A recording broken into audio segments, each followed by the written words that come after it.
All right, good morning, guys. Good morning. And to my Marine Corps brothers out there, happy birthday, you crayon munching murder machines.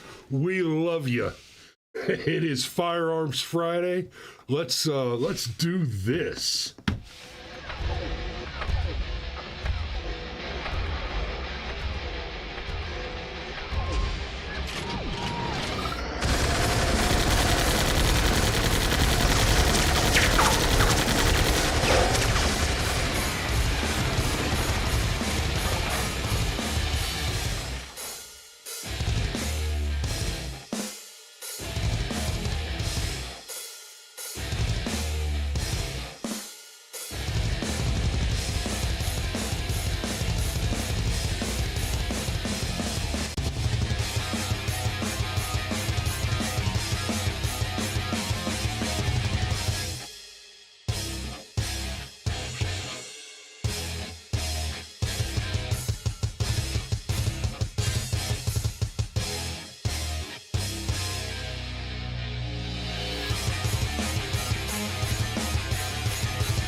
And good morning. All right.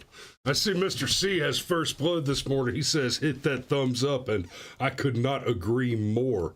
Go ahead and hit that like button and tag the subscribe, and you should find the link for the coffee in the description below. It is the Marine Corps' birthday.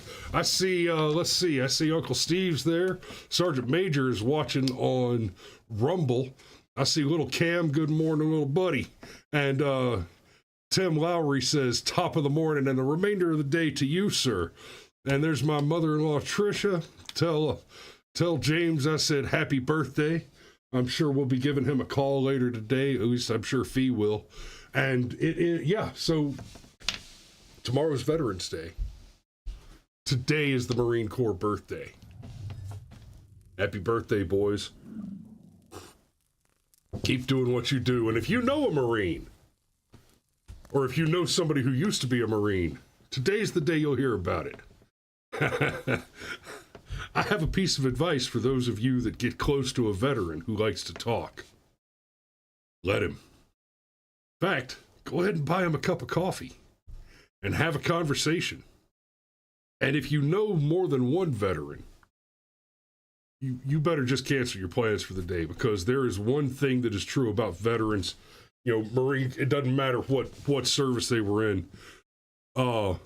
We tell stories. And the thing about that, when you get two veterans next to each other, they'll start telling stories to each other. And it seems like an odd little quirk, but here's the fact of the matter. For those of you who haven't served, there is a key experiential piece of life that you're missing, that the veteran needs to connect with. Right? I can tell you war stories, and you just won't get it. Stories that veterans tell to each other, there's comedy there that for those of you who haven't served, and even to a lesser extent, and I don't mean to I don't mean to trash on anybody else's service experience necessarily, but there are those among you who did serve that never made it to an active combat zone, and there's a piece of the dark humor side that it doesn't resonate with those guys either. But I can tell you something. Those of us who have seen combat, who traded lead with the enemy, there are stories that we will tell one another that if you hear them as somebody who hasn't had those experiences, what you will hear is an absolute horror show. What you will hear will sound like something from the deepest reaches of the mind of Rob Zombie. What we hear, because those stories we tell are not the worst of what we saw. What we hear when you hear those stories that are just a horror show to the civilian is comedy gold. Right? I mean, here's a tame one.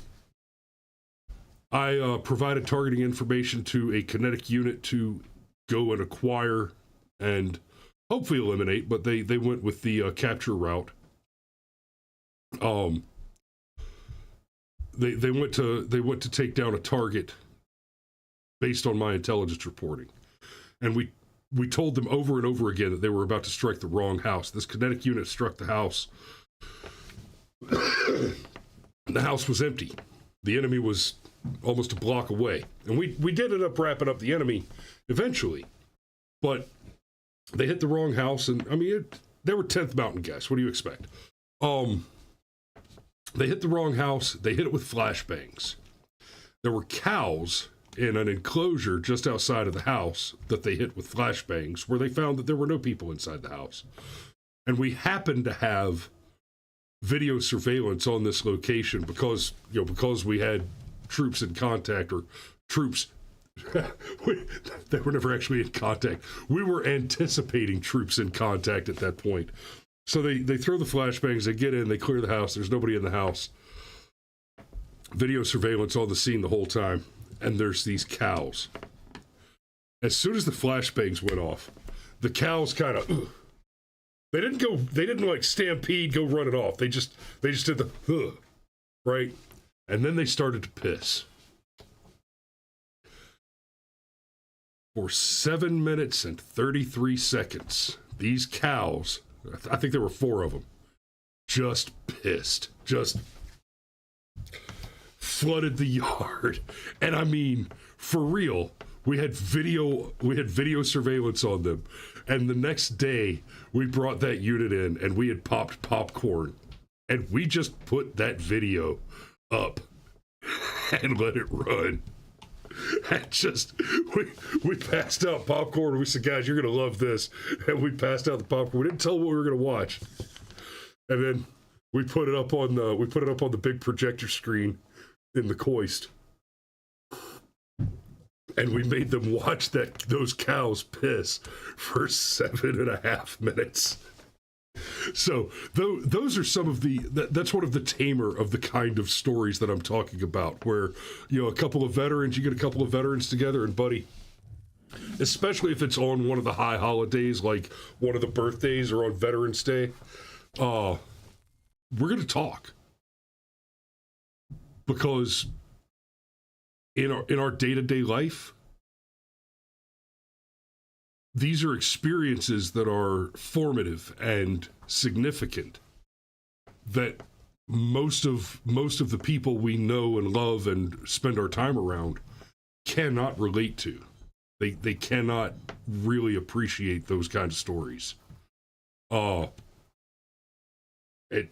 It's, you know, some of it's goofy shit that happens in garrison, but for the most part, the best stories happened in war, because war is crazy. War is, you know, some people say war is hell, and there's some truth to that, but you spend a year in a war zone, and I guarantee you that you don't spend the majority of it in active combat. You spend a lot of that time trying to deal with boredom. You'll hear about the mental disorder of hypervigilance. Hypervigilance is an amazing thing. It's almost it is in one way a sickness and an impediment, but in a lot of ways it's a superpower. But it's exhausting. You cannot maintain a high security posture, a high alertness security posture indefinitely without engaging security fatigue and eventually complacency. You know, your job may be to guard a gate and pay attention and stay hyper focused and hyper vigilant and make sure that you don't miss a single detail. Well, if nothing happens for a month and a half, it becomes routine. And when it becomes routine, then things change. And that's one of the things that's hard to relate to a civilian on, You can't understand the legitimate existential threat that battle fatigue represents, and that battle fatigue becomes a part of you for the rest of your life. That's why we have to support each other in that way. That's why we talk. It's a big part of why we talk. That, and the one time that Fish got his boot cut by a mortar shot from between his nuts. Shit like that happens, and it's hilarious. It's scary. It can be scary as shit at the moment, but boy, is it funny when you tell it just a few hours later. Like, well, you got all your toes still? Yeah. Okay, that's funny. That's funny. Right, you tell an old 10th Mountain Sergeant Major who comes charging through the chow hall, there was a mortar attack, you guys need to get out of here. Like, smash it. There's a mortar attack happens every day. This ice cream sundae doesn't. I'm not moving until I'm done. That's, you are offering me non-optional orders. No. We're eating our ice cream. So, it is Firearms Friday. Let's do one. This one's a preliminary, so it's a short article. Would-be robber shot and killed inside Frankfurt pizza shop. Other suspect at large. Hey, look, right out the gate, I'll take it. DRT, baby. Even as a preliminary, an armed man trying to rob a pizza shop was shot and killed in the Frankfurt neighborhood of Philadelphia, police said. The incident happened as two men armed with guns entered George's Pizza on the 5300 block of Oxford Avenue on Saturday night when shots were fired, according to police. One of the attempted robbers was shot multiple times and killed just before 8:30 p.m. The other suspect fled the scene on foot. Police recovered two guns from the scene. No other injuries were reported. That, I do like them when they're open and shut like that. I wish we had some more details. Like, I'd love to know who the armed civilian was. But you got a place with a name like George's Pizza. That sounds to me like a mom and pop pizza shop. Tell you something. A mom and pop pizza shop. Any mom and pop diner, restaurant, pizza joint, ice cream parlor. Hell, that sounds to me like a man, maybe a man and his wife, worked hard, saved up, and they built something, and they probably care about it a hell of a lot. Guys, that's, you want to walk into like a McDonald's or something. The employees, they don't have a particular emotional or deep financial attachment or commitment to that establishment. You walk into one of these mom and pop shops, in a lot of very meaningful ways, emotionally, practically, financially, sometimes even literally, it's no different than walking into somebody's home. That's a bad move. And I mean, you love to see it. Right? You love to see it when justice gets served right up front like that. Because here's the thing. I covered it 1,000 times on the show, and I'm going to say it over and over again. The fact is that the police have no duty to defend you. Right? Gonzalez v. Castle Rock. What was it? I forget the other name. The Winnebago case. There's a DC case on it as well. But the Supreme Court has ruled over and over and over again that the police have no duty to defend you. So you're in your little mom and pop shop doing your business, running your day to day, and somebody comes in with a gun. There's a few things involved in this math. If, and I stress if, in the very unlikely case, you're able to call 911 in the middle of that happening, then your best case scenario is the police arrive after the criminals have left. Unless it moves into a full-on hostage-taking situation, your best case scenario is the criminals are gone before the police arrive, and all the police can do is attempt to identify and apprehend them. Now, you're talking about robbers coming in armed. It is unreasonable to assume that their intent includes leaving you alive after they've taken all of your money.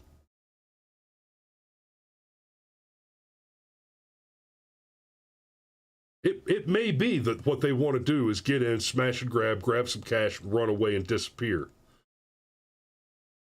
But you are taking your life into your own hands if you give them the benefit of the doubt.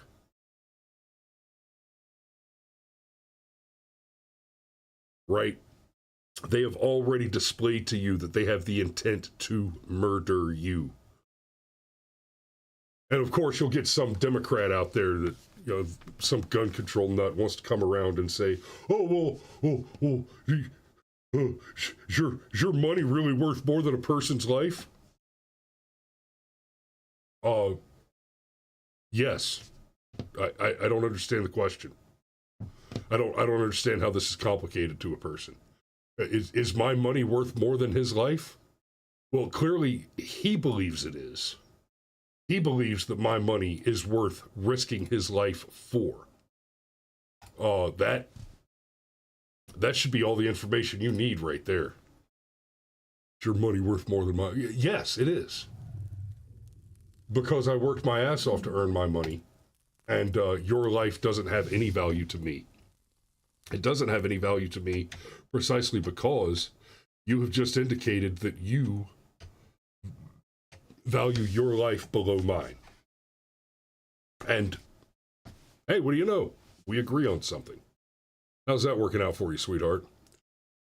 All right, so let's do a couple more. I got 2 more DGUs I want to do, and then I've actually got some gun news that I want to share before we get to the safety brief this morning. So, Mid-City homeowner fires on would-be robbers. Ooh, let me turn off that DRT. I don't know about that yet. Armed homeowner fights off would-be robbers. A homeowner was held at gunpoint in Mid-City, but not for long. Okay, so we're talking about Mid-City, Los Angeles. It does your heart good when you see a decent person. Actually, no, I'm scared for this guy. Sounds like we got a relatively decent guy that's trapped in the cancer block that is Los Angeles. A Mid-City homeowner said he thought he was going to die after a group of suspects pulled guns on. Okay, real quick.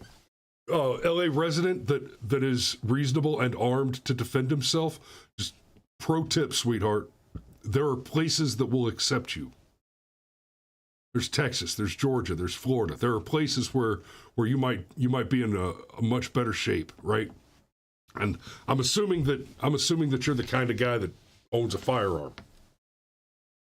which says a lot about you, right? Kennesaw, Georgia, you have to own a firearm in order to own a home. Lowest crime rate in the country.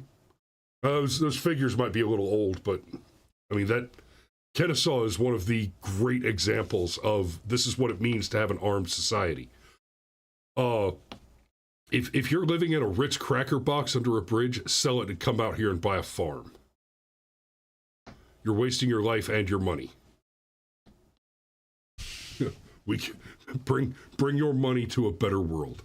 So, a Mid-City homeowner said he thought he was going to die after a group of suspects pulled guns on him as he approached his home over the weekend, and the attempted robbery was captured on his home surveillance cameras. Ooh.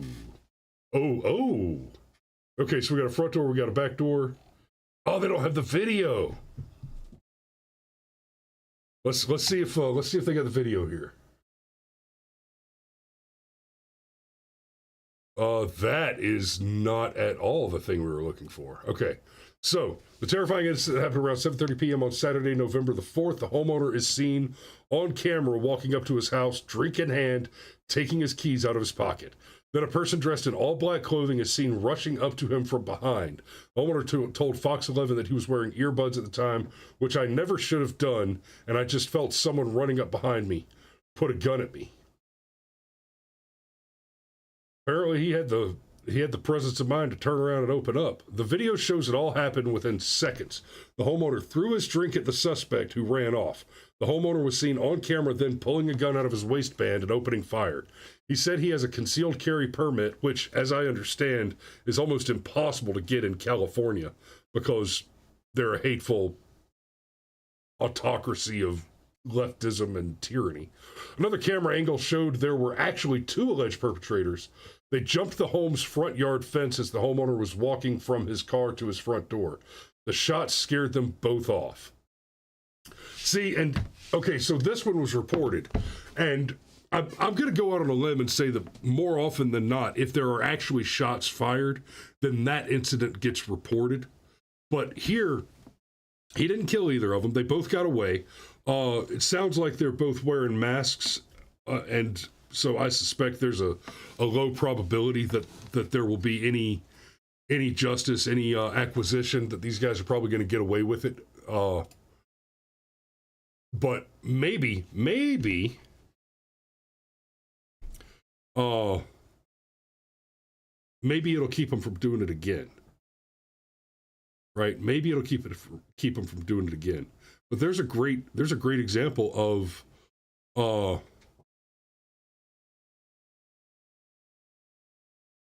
the kind of incidents where just being armed probably saved his life.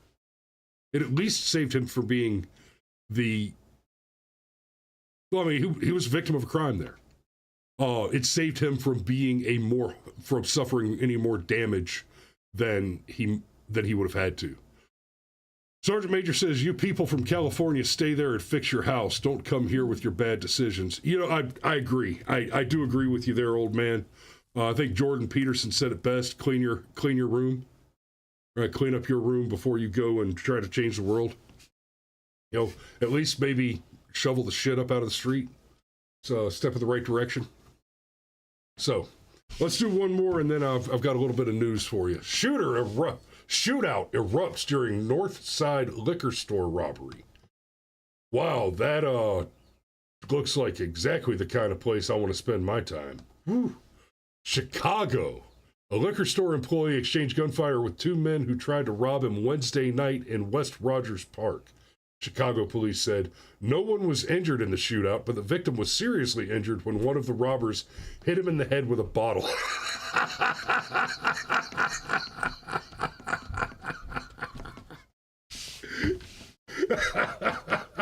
Okay.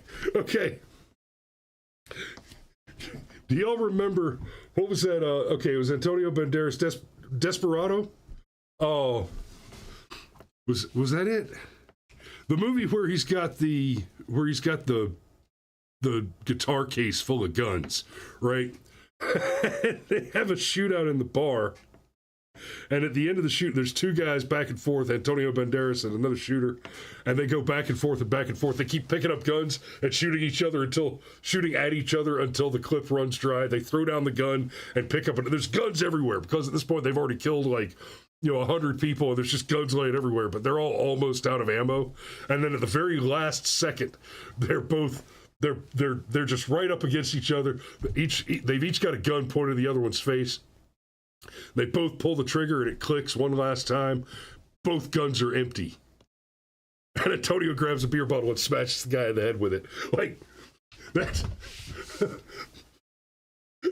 It just came right off the silver screen for you right there. The robbery began around 10:31 p.m. at California Liquors, 6343 North California Avenue, which I remind you is not in California, but in Chicago, which isn't much better.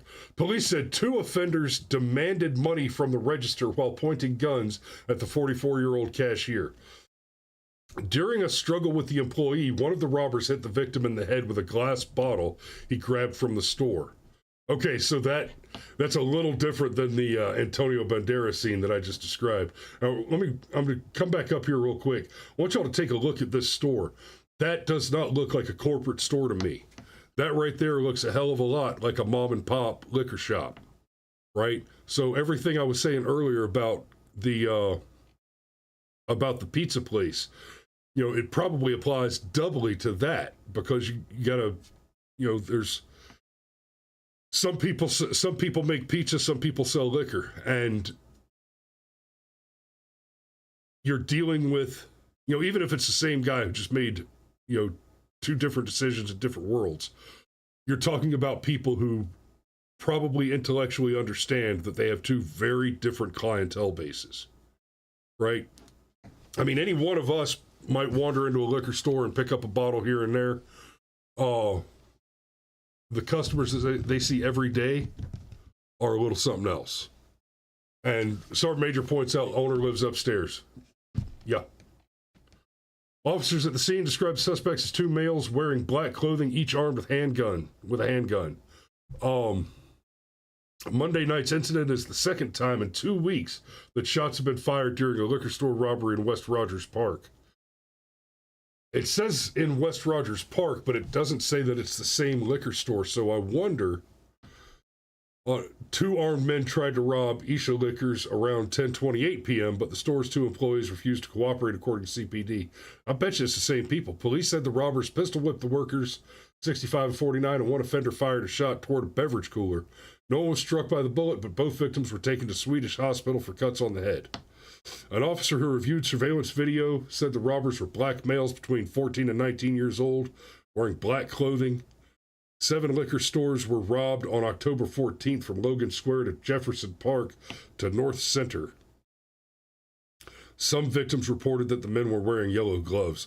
So that, that sounds like to me, frankly, is not just gang violence, but probably gang initiation. You've got two youths in Chicago, apparently with a plan. Looks like they're hitting the liquor stores around the same time every night and robbing. I mean, they're on a spree. That sounds like an initiation ritual to me. So, before we get to the safety brief, I got a bit of good news I want to share with you guys. Federal judge blocks nationwide enforcement of pistol brace ban. This, real quick, I got to turn off the article view so I can see.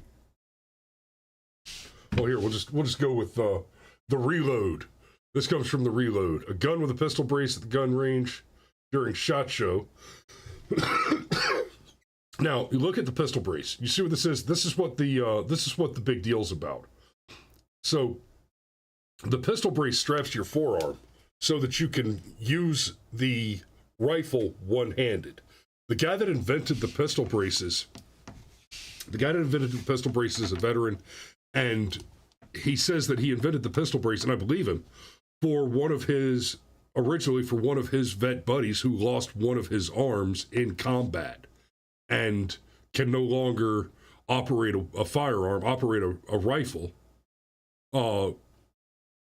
normally. So the pistol brace is supposed to help him be able to do that. Frankly, the ATF going after the pistol braces is psychotic. It is a reach above and beyond the mere fact that the organization should not exist. I talked about it yesterday, and I maintain the ATF is on that list of organizations like the FBI and the CDC and the Department of Homeland Security, that where every single person employed by the agency should be hauled in under RICO charges for the various crimes committed by the agency as an organized criminal activity. The Whitmer kidnapping is probably the most obvious example. The FBI, the entire FBI should be in jail right now on a RICO case over the Whitmer kidnapping.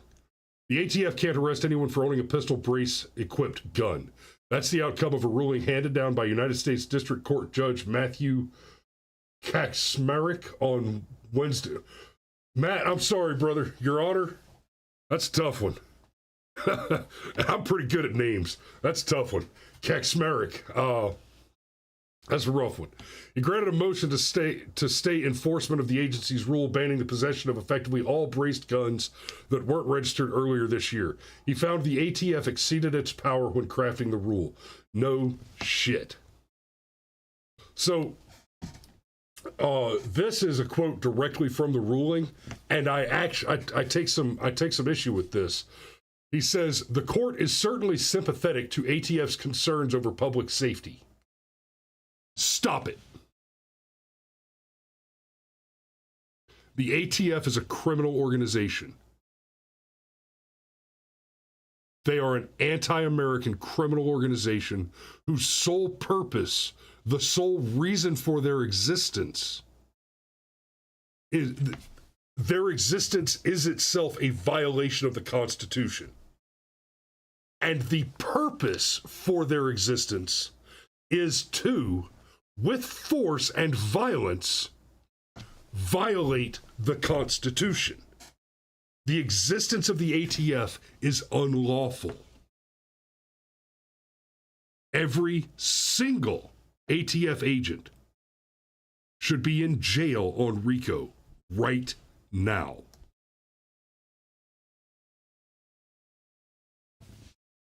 That's the first step. That should be the first step before the agency is abolished. So he says, the court is certainly sympathetic to ATF's concerns over public safety in the wake of tragic mass shootings. The rule embodies salutary policy goals meant to protect vulnerable people in our society. Bullshit. That right there. Every attempt to disarm the people is intended to cause harm. You do not remove a cat's claws because you love that cat. You do it because you want that cat to be safer for you. Because you want that cat to not be a cat. When you attempt to disarm any living thing, what you're doing is you're trying to make it into a pet or a slave. Period. But he does go on, and this is where he gets it right. But public safety concerns must be addressed in ways that are lawful. This rule is not. Correct. This rule is not lawful. For reasons not least of which is that the existence of the ATF is unlawful. Unlike previous rulings against the ATF, Kaczmarek's order applies to the entire rule. That means it could affect tons of gun owners nationwide, with the number of effective braced guns estimated to be in the millions or even tens of millions. The order comes shortly after the Fifth Circuit Court of Appeals, which oversees Kaczmarek's district, found the ban unlawful. In August, a Fifth Circuit panel found the ATF exceeded its authority in trying to reclassify guns with pistol braces attached to them as short-barrel rifles that are subject to heavy regulation under the National Firearms Act, another unlawful activity of 1934. It determined the agency moved from regulating to legislating, and the result must be set aside as unlawful or otherwise remanded for appropriate remediation. So, the courts are kind of getting it right. The activity is unlawful, yes. But let's be really clear about some things. The existence of the ATF is unlawful. That the organization exists is a violation of the Constitution. The National Firearms Act. The existence of the National Firearms Act is unconstitutional. That we've been nearly 100 years without the Supreme Court overturning that is a big fucking problem. Now, in all fairness, I will remind you that the Supreme Court practice of judicial review and the overturning of unconstitutional laws is itself the result of a power grab where the Supreme Court chose, rather than to make a ruling on a particular case, Marbury versus Madison, which had to do with the issuance of sheriff's credentials by the newly elected president, the Supreme Court chose instead Instead of finding on the merits, they chose to usurp additional authority which is not enumerated to the federal court or to the Supreme Court within the context of the Constitution. They do not have that authority, but they have usurped that authority. And then they have gone forward to abuse that authority by choosing which unlawful laws they will continue to tolerate for political purposes. That's how you end up with things like the National Firearms Act remaining in effect for nearly 100 years without being challenged, without being substantially challenged. That's how you end up with trash decisions like the Obamacare can be a tax and a penalty at the same time. Trash decisions like pure legislation from the bench, a criminal activity in Roe v. Wade and Obergefell, right? So the greater problem is that we have allowed our government, which is supposed to be of, for, and by the people, to become anything but. That's a more difficult problem that is going to require more considered solutions. And this is my soapbox. Earlier this week, we had a shot to do something at the ballot box, and I would prefer personally to stick to those two of the three boxes if it's at all possible. But more and more, it becomes difficult to maintain that faith. So it is the weekend. We're going into the weekend. It is Veterans Day weekend, so there will be parades, probably be a couple of cold drinks. And for those of you who served, there's free food all over the place. I mean, it's just all over the place. I believe Golden Corral, no, I know that Golden Corral makes it a point to not do anything for veterans on Veterans Day, but rather they make it a point to do it either the day before or the day after. That, and their reasoning is that everybody else is doing stuff for the veterans on Veterans Day, which means that they're already getting fed. Let's get them one more day, right? They're by taking their offering and putting it a day earlier or a day later, they're giving you an extra opportunity to go and enjoy some free food. I don't know exactly what the deal is that they offer. I'm not sure if they give the veterans the buffet for free or if it's a discount. But I believe that this year they're doing it after. So it's not Sunday, but I believe it's on Monday, the 13th. So, but I didn't pull the list up yet this year. I'm not in a big hurry. Let's see if I can find the list real quick, and we'll take a peek at it. Looks like Fox News has got one out. Okay. Oh no, military.com. Military.com. 2023 Veterans Day free meals and restaurant deals and discounts. Looks like we've got the 110 Grill, never heard of it. Applebee's, active duty military veterans. Get a complimentary full-size entree from a special menu and a $5 bounce back card to redeem for dine-in to go or delivery. AFES is doing a free gourmet fry at Charlie's with the purchase of any cheese. Okay, cute. Bandana's Barbecue. I don't know where there are any of those nearby. Benihana members and veterans get a free appetizer with any lunch. Okay, that's not bad. I know that Fogo de Chao is taking reservations and offering 50% off on their menu for veterans tomorrow.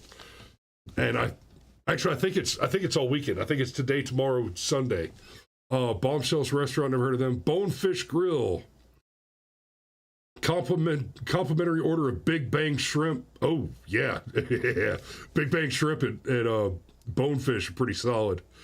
Ruger's Bagels, don't know them. Buffalo Wild Wings. November 11th, valid ID. Free order of 10 boneless wings and fries. I might stop by there today. Buffalo's Cafe, complimentary entree from the menu. Burntwood Tavern, Calhoun's, California Fish Grill, California Pizza Kitchen. Now, I have not seen a California Pizza Kitchen since I moved away from California, but oh, I take it back. I saw they had one in the mall in Hawaii, on Oahu. Caribou Coffee offers a small hot brewed coffee. Carolina Ale House, I'm not familiar with that one. Carrabba's, complimentary dine-in appetizer or dessert. Cattleman's, I don't know where one of those is near here. Charlie's Cheesesteak. Chicken Salad Chick, receive a free meal at all locations. And I know there's one of those in McDonough about half an hour away from me here. I don't think I'm going to be passing that one today. Or tomorrow. Colton's Steakhouse, Cody's Original Roadhouse, Coco's Bakery, Cotton Patch Cafe. Dave & Buster's is offering a free entree up to $20 and a free $10 power card. Fun. Duffy's Dunkin' Donuts, free donut of their choice. Einstein's Bagels, free hot or iced coffee with a purchase.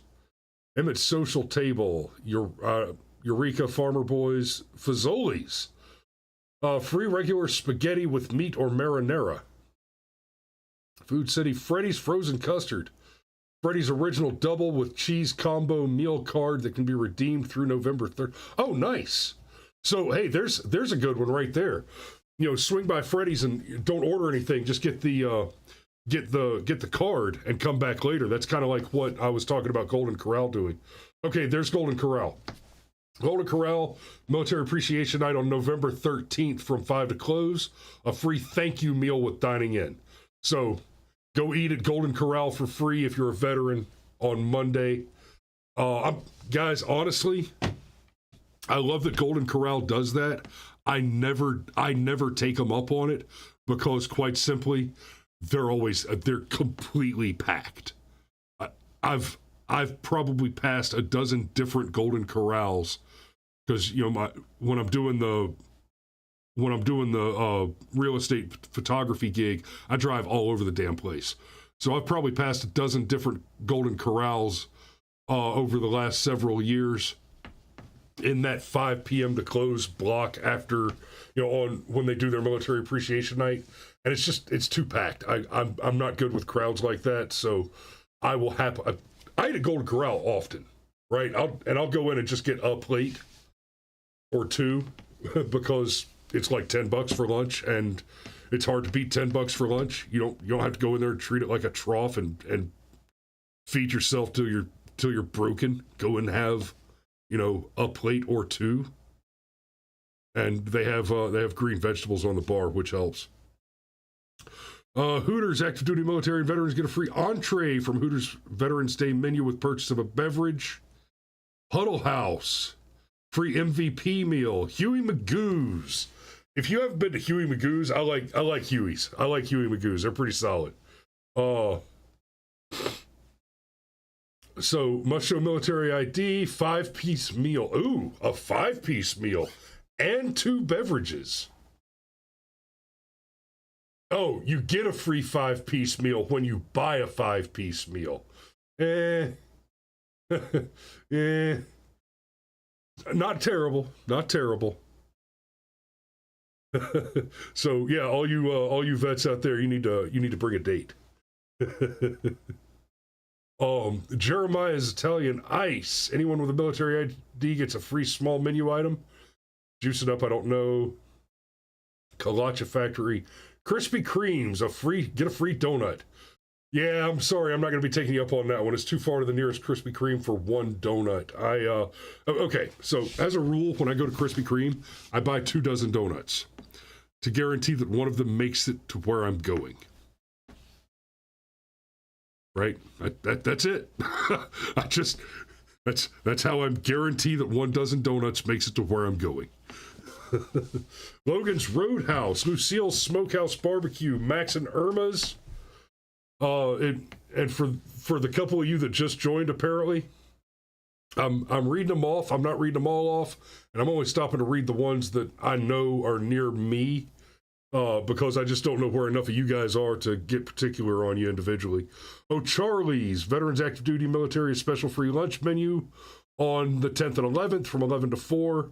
Veterans can order one free entree from the special menu and receive a free slice of pie at dinner. Both offers are for dine-in only. Old Chicago Outback. Free bloomin' onion. Tomorrow. Paisanos. I don't know Paisanos. Perry's, Pete's, Perkins, Perry's Steakhouse and Grill. Pilot Flying J. Free meal at participating locations. Okay. I don't know that I'll be stopping at a gas station for lunch today or tomorrow. Polly's Pies. RA Sushi. Red Lobster. Free printed meal vouchers for veteran shrimp and chips. Guest needs to show valid ID. Voucher can be redeemed beginning November 13th through December 10th for dine-in only. I might have to write down some notes off of this list and make it a point to stop by Red Lobster and what was the other one? See, I already forgot the other one. Oh, Red Lobster and the custard place. Stop by there and grab the voucher to come back for one later. Sheets. That's a gas station, right? Yeah, free car wash. Okay, not bad. Shoney's, I don't know where any of those are. Free breakfast tomorrow. Shrimp basket. Sizzler. Free lunch to active duty. Smoky Bones. Free create your own combo. Smoky Moe's, military one free breakfast taco. Smoothie King. Sonny's Barbecue. Free pork big deal. I believe the pork big deal is like a quarter pound of pork, and don't quote me on this. I haven't messed with Sonny's Barbecue in 20 or 30 years. Well, 20 years. I think a free pork big deal is like a quarter pound of pork, Texas toast and fries. They're pretty good. Starbucks is making an offer, but fuck Starbucks. Bunch of commies. TCBY. Texas Roadhouse, active duty and veterans receive a meal voucher from 11 to 2. Okay, so Texas Roadhouse, you can dine in or take a free voucher and come back later. Tijuana Flats, Tuscan Brands, TXB. Wendy's, free breakfast combo. White Castle, free individual combo. Zaxby's. Free signature sandwich for rewards members.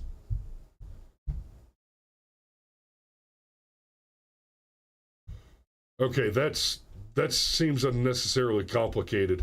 I stopped going to I stopped eating at Zaxby's when they took the buffalo blue chicken salad off the menu.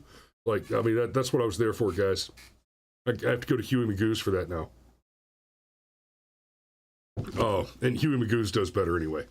So, you lost me, Zaxby's. I used to be a big fan. But then you axed my favorite salad. So, Veterans Day, there's probably going to be some drinking and partying going on this weekend, some parades tomorrow. That's a great deal. Get out, have a good time, but be safe, guys. Be safe out there. Don't drive drunk, don't fry bacon naked, and, keep calm and carry one. We love you, and we will see you on Monday.